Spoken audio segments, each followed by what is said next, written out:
नमस्कार। जुलाई 2020 current affairs को आगे बढ़ाते हुए हम कुछ और टॉपिक्स पे चर्चा करेंगे। आप अपने डाउट्स, एग्ज़ाम के किसी भी स्टेज से रिलेटेड क्वेरी हमें कमेंट कर सकते हैं। We'll try our best to make things easy for you. Rajasthan geography के वीडियोस ज़रूर देखें। ACF FRO का एग्ज़ाम देने वाले फॉरेस्ट सर्वे के वीडियोस देखें क्योंकि वो इम्पॉर्टेंट हैं। इंग्लिश के words, idioms, one word substitutions, words often confused हम रेगुलरली अपलोड कर रहे हैं। सिर्फ ACF ही नहीं, हर एग्ज़ाम में ही ये निश्चित तौर पे मददगार होंगे।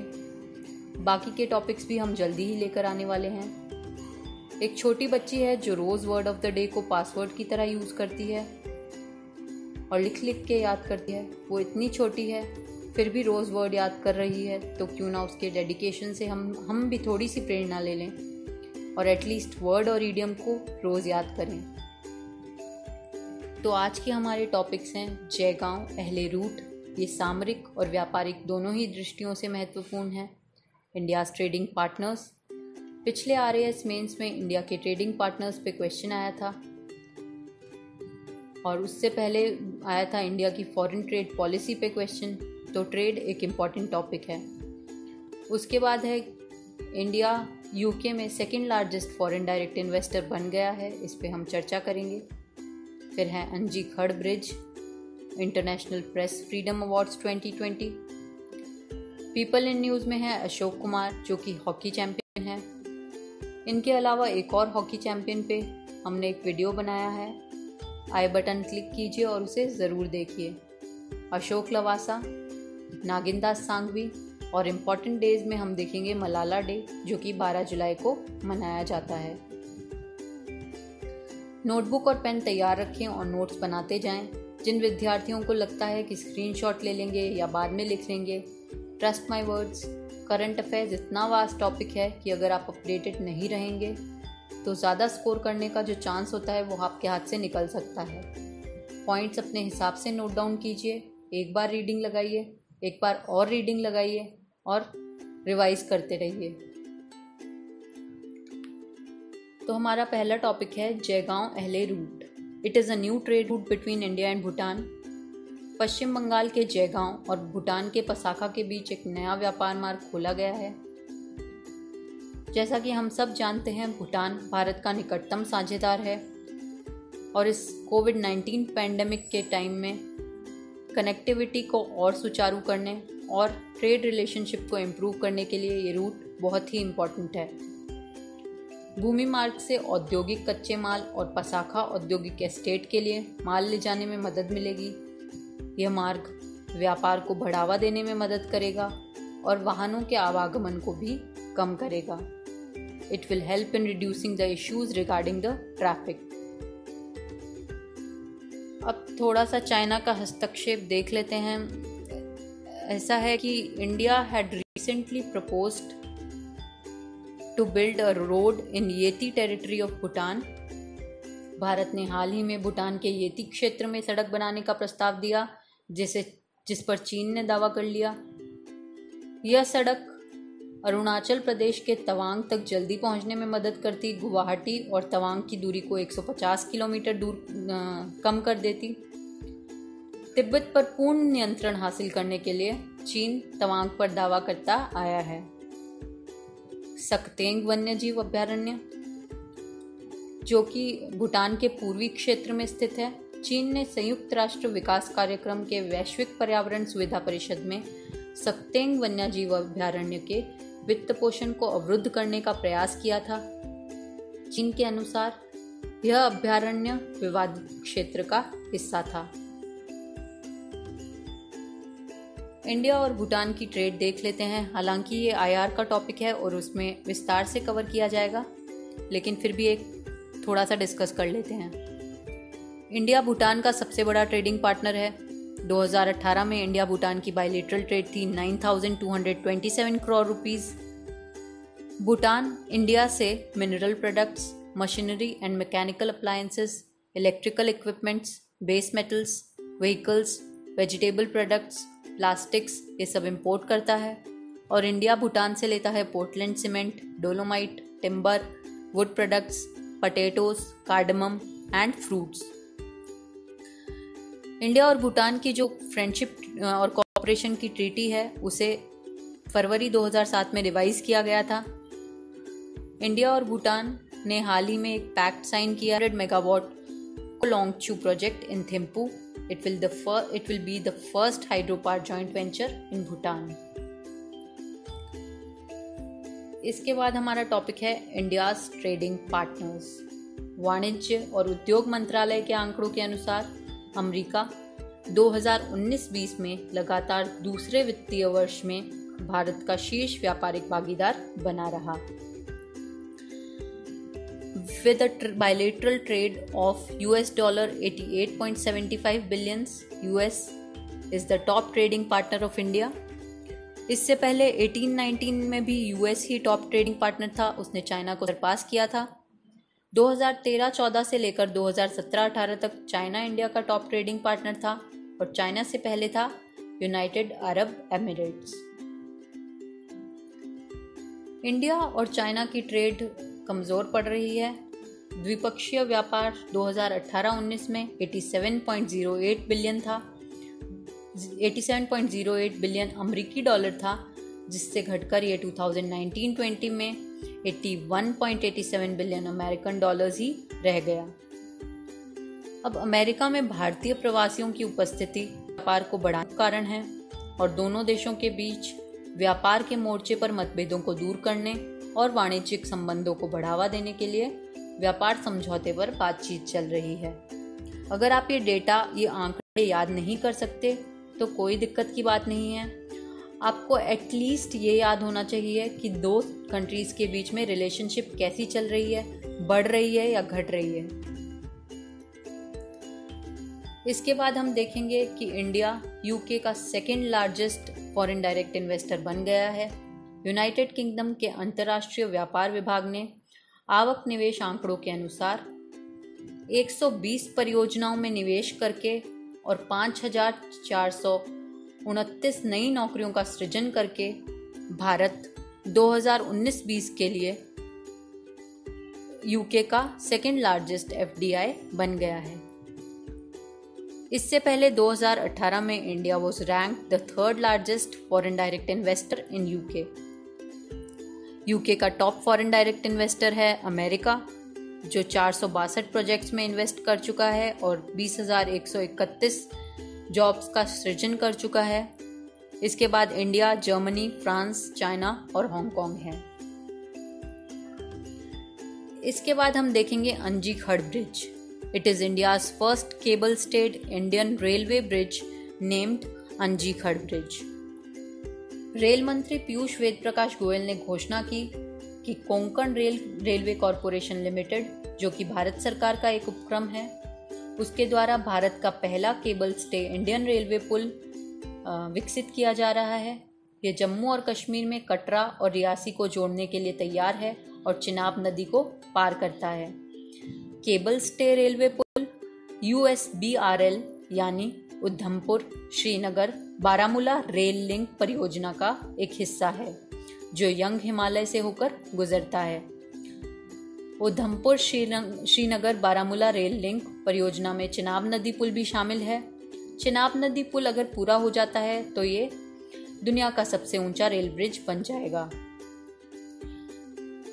इसके बाद अंजीखड़ पुल की कुछ विशेषताएं देख लेते हैं। हालांकि डायमेंशंस उतनी इंपॉर्टेंट नहीं होती है, पर फिर भी एक नज़र डालेंगे। The total length of the bridge is 473.25 meters. The length of the viaduct is 120 meters and the central embankment has a length of 94.25 meters. इसमें 96 केबल्स के सहयोग से तेज़ हवाओं में तूफान में भी इसे संभालने के लिए डिज़ाइन किया गया है। विभिन्न विशिष्ट तकनीकों और उपकरणों का प्रयोग किया गया है ताकि इसकी दक्षता बढ़ाई जा सके। विभिन्न स्थानों पर सेंसर लगाए गए हैं ताकि एकीकृत निगरानी प्रणाली को स्थापित किया जा सके। अंजीखड़ ब्रिज के बाद हम देखेंगे 2020 इंटरनेशनल प्रेस फ्रीडम अवार्ड्स।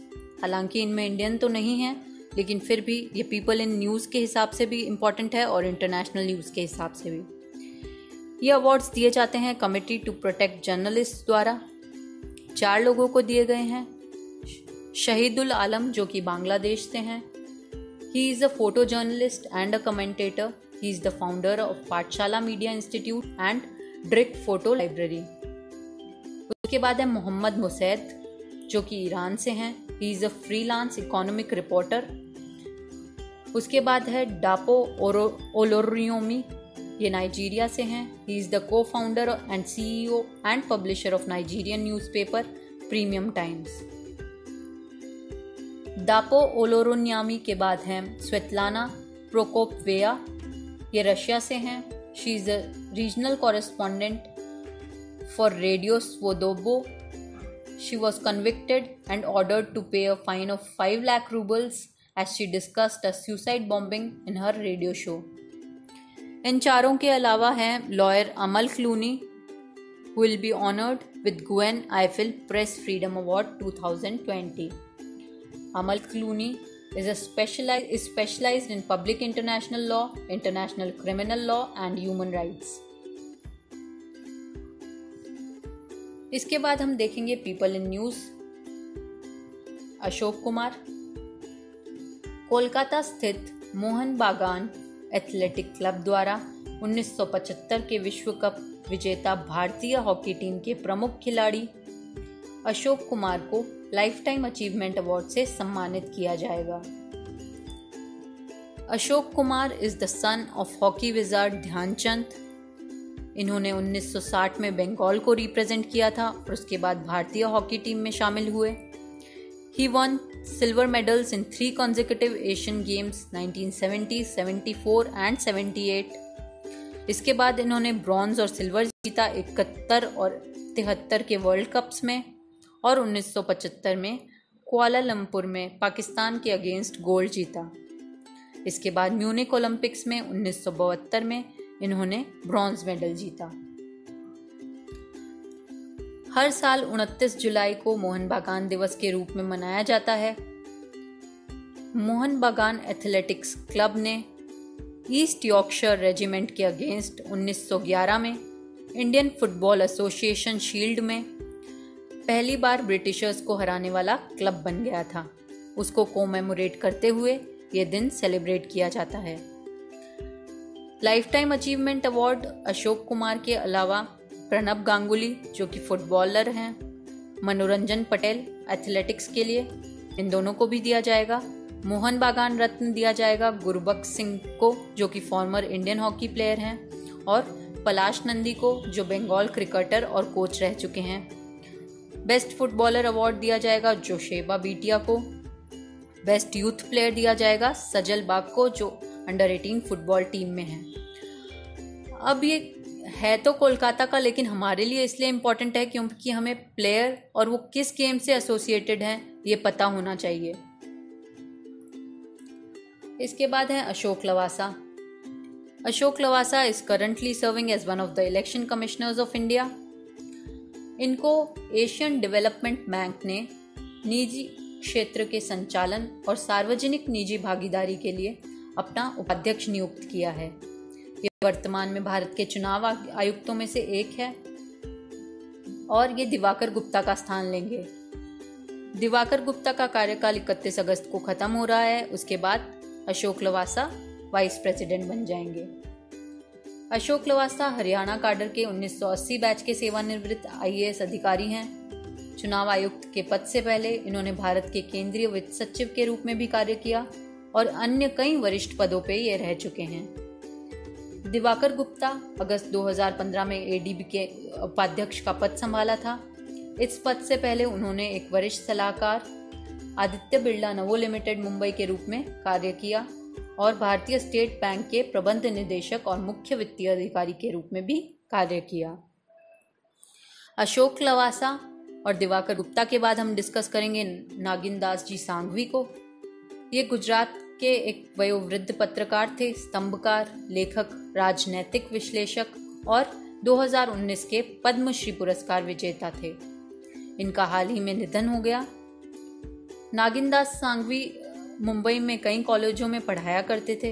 ये किस कॉलेज में पढ़ाते थे उससे ज़्यादा इम्पोर्टेंट ये है कि इन्होंने महात्मा गांधी गुजरात और अन्य ऐसे कई विषयों पर किताबें लिखी थी।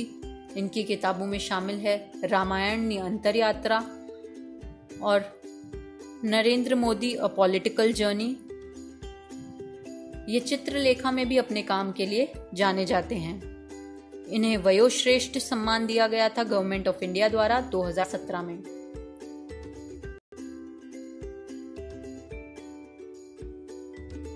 इसके बाद हम चर्चा करेंगे मलाला डे की। The United Nations has designated 12th July of every year as the Malala day. पहला मलाला डे 2013 में सेलिब्रेट किया गया था। Malala day and education for all children.